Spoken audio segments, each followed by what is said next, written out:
The bizarre disappearance of Lars Mittank. Lars Mittank's disappearance has remained unsolved from the day he went missing on July 8, 2014. This case has puzzled many people since the bizarre footage of him bolting from the Varna airport went viral online. This would result in Lars being dubbed the most famous missing person on YouTube. So, what led up to this day and what was Lars running from? Lars Mittank was born on February 19, 1986 in Berlin, Germany. When Lars was a young boy, his family moved to Marne, which is just over 4.5 hours away from Berlin. Soon after they moved again, this time to Itzehoe. Itzehoe is a small quiet town in comparison to nearby cities, a great place to raise children. As a child, Lars made friends easily and got on well with his peers. He loved spending time outdoors and found a love for fishing, diving, and travel in his teenage years. Lars was also a big football fan and always tried to attend matches of his hometown team, SV Werder Bremen.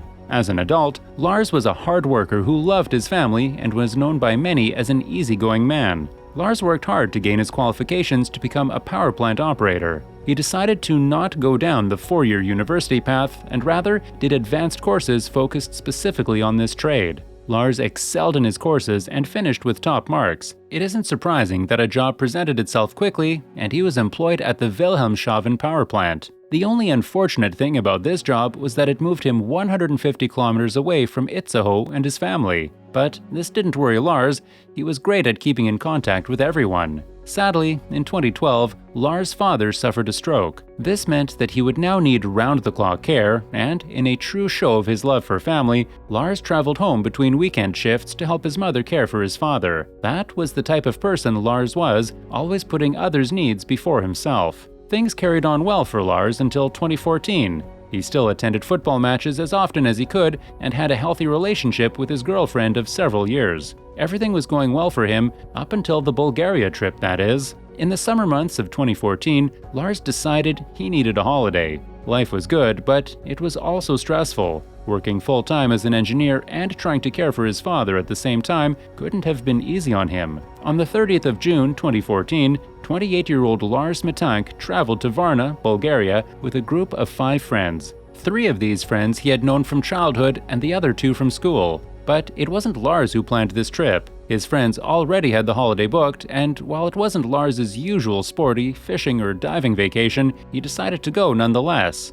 Varna is a coastal city along the Black Sea and is known as the sea capital of Bulgaria. Varna offers lots of entertainment, good food, and beautiful beaches for visitors. The group were staying at the popular 4-star all-inclusive Hotel Viva. Lars had no interest in staying holed up in the room though. While his friends sat out the 40 degrees Celsius or 104 Fahrenheit heat from the comfort of the hotel, Lars spent his days playing soccer on the beach with a group of high school graduates. They later described Lars as a nice, friendly man. The trip had gone off without a hitch so far, although his friends did mention that Lars wasn't eating very much. But who can blame him? I don't think many people feel like eating in 40-degree temperatures. A fruit vendor later recognized Lars from a photo and recalled him often buying fresh fruit from him. Again, Lars was fondly remembered as a friendly man. On July 3rd, Lars and his friends went to a bar at the Golden Sands Resort to watch the quarterfinal match of the Soccer World Cup between Costa Rica and the Netherlands. The game started at 11 p.m.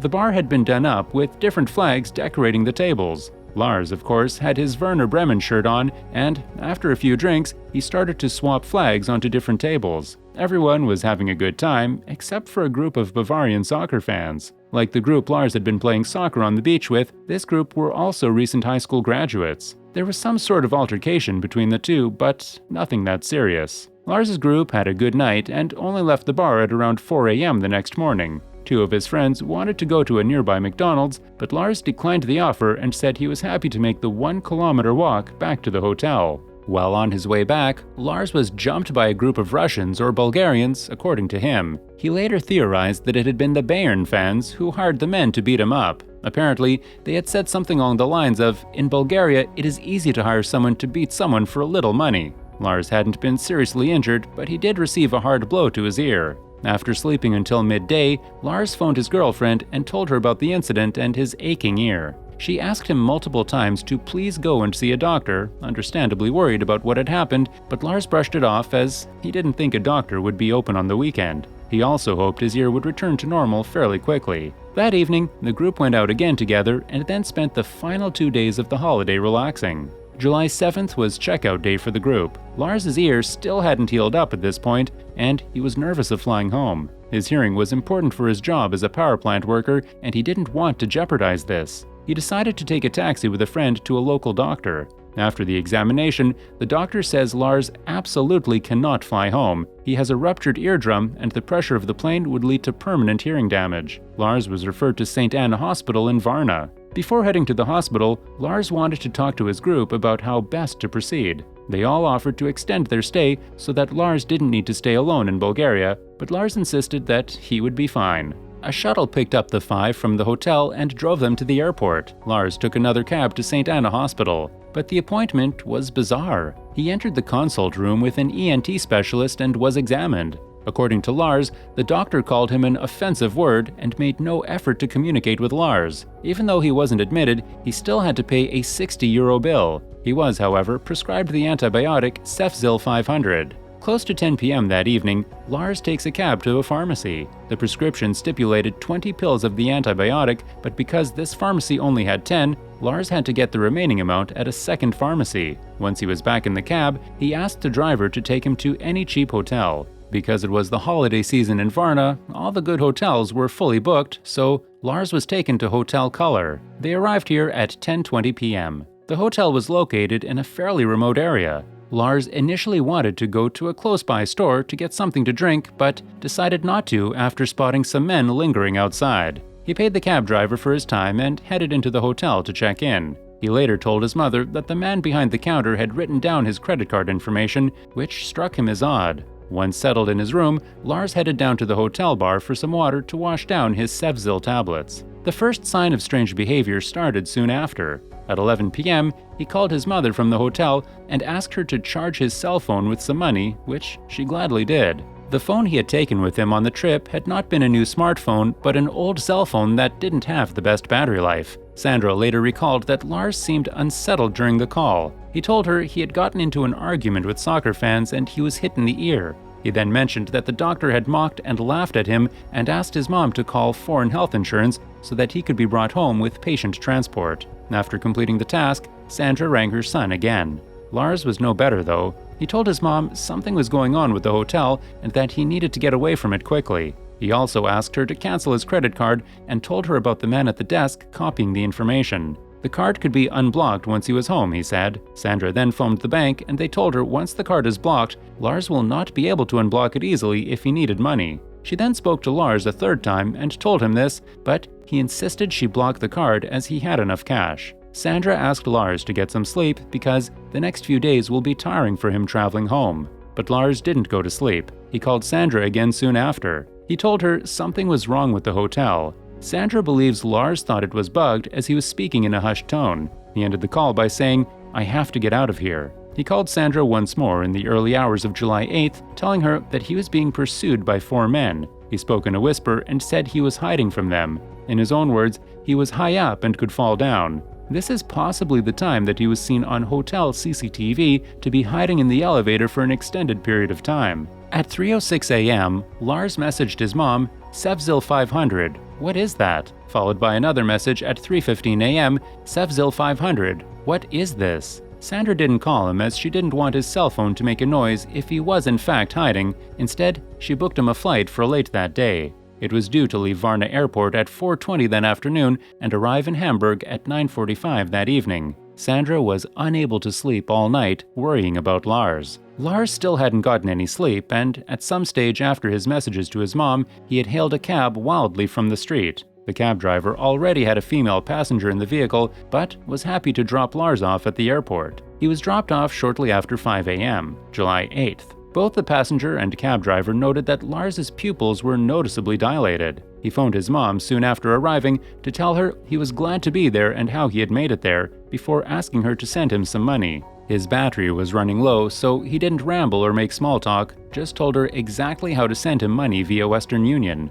Neither of them had known about Western Union, but Lars said a man from the airport had explained how to get cash through the service. The man was no longer with Lars, but he was able to explain the process thoroughly to his mother, which shows he was thinking clearly enough at the time. Sandra then gave Lars his flight details to write down in case his phone died. Lars didn't request a specific amount of money, so his mom sent 500 euros. Sandra ended the conversation by telling Lars to visit the airport doctor to clear whether he was safe to fly. Before even going to the doctor, Lars told his mother, "They won't let me fly nor drive." He said he was dirty from hiding all night, and his mother suggested he clean up in the bathroom. After hanging up, Sandra completed the Western Union transfer and called Lars again. She couldn't make out much on the other end of the call, but assumed the phone was probably in Lars' pocket while he was washing up. That was the last call that went through. Sandra tried to ring him again, but he didn't pick up this time, and Sandra, understandably, started to grow anxious. At 9 a.m., Lars went to the doctor's room for a consultation. He spent 42 minutes with the doctor. His temperature was normal, his ear was checked, and eardrops were given. The doctor wanted to give Lars some tablets, but he refused, possibly because he felt he had a bad reaction to Cefzil 500. Lars was allowed to fly home, but needed to sign a waiver first. Things start to get a bit murky here. Most reports say that Lars was in the room when a man walked in, which spooked Lars and he bolted, which I'll be going into more in a second. Another version that was offered was that Lars had asked to go to the bathroom while with the doctor, but instead he ran out of the airport. The doctor had apparently stayed waiting for Lars to return until he heard that he had left. Now, on to the more widely reported version. Apparently, while in the doctor's room, a man in an airport uniform entered the office. Lars then panicked, ran out the door, and sprinted out of the airport. But the doctor's statement has changed 3 times during the course of the investigation. His first statement was that this employee was from the airline that Lars was supposed to fly with, who was looking for Lars. But how does that make any sense? Lars's flight was set for 4:20 that afternoon. It was still only 9 a.m. in the morning. His next statement said the person was an airport employee. But why would an airport employee enter a doctor's office? His final version of events was that he did not know the person who came into the office. Unfortunately, this part of the airport is in a blind spot for the CCTV cameras. Sandra Mittank was getting more worried about Lars as the time went on, and she attempted to call different numbers for contacts at the airport. She said no one understood what she was asking. At 11 a.m., Sandra got through to the honorary consulate in Varna and was put on call with Mrs. Mitrova. Sandra told the woman that she urgently needed help as Lars had sounded worried and she was concerned for him. Mrs. Mitrova made contact with the airport and phoned Sandra to tell her what she had learned. She said Lars had been to the doctor and seemed normal but slightly restless. This is where the version of events that I previously mentioned came up, that Lars had asked to use the bathroom and then not come back into the doctor's office. She later told Sandra that she had learned of Lars running out and disappearing out of the airport, leaving all of his items behind. On the 9th of July, a missing persons report is prepared in Germany. The power plant that Lars worked at also hired a private investigator to look into what was going on, as well as a Bulgarian lawyer who had been born in Varna. One of Lars' co-workers was on vacation in Bulgaria and immediately traveled to Varna airport to see what was going on. When he mentioned Lars, he was abruptly turned away and got no information about what had happened. On July 17th, now 9 days since Lars had vanished from the airport, the private investigators started looking into things in Varna. Sandra Mittank traveled to 24th of July to try and get some information. On the 27th of July, Sandra, Lars' co-worker, and the Bulgarian lawyer traveled to Varna airport. When they arrived, Sandra was shown the CCTV footage of Lars' last moments. Despite seeing her son sprinting from the airport, Sandra was relieved. She felt that he knew what he was doing and that he was getting himself to safety. But I personally feel this is more a mother trying to be hopeful. The footage is disturbing to say the least. He is not just running, Lars is sprinting from the airport, clearly terrified. There is something very important to mention here. Certain footage that Sandra saw here was not sent to police 7 months later. Sandra recalls seeing footage of Lars stopping suddenly after leaving the airport and pat his back pocket as if he is feeling for his wallet. He appears to be looking around and spots a police car about 20 meters away. He seems to not want to draw attention to himself before clambering over a 2-meter-tall fence. Sandra was then given her son's Adidas bag and its contents and shown a printout of the contents that Cefzil 500 appeared on the list twice, one time listing 10 tablets, a second listing 7, so it can be assumed that Lars took 3. They then left the airport and went straight to file a missing persons report before heading back to the hotel. Sandra then went through Lars's things. Everything appeared orderly and as Lars would have kept it, but something was missing: the Cefzil. Sandra traveled back to the airport with the lawyer to query where the pills were.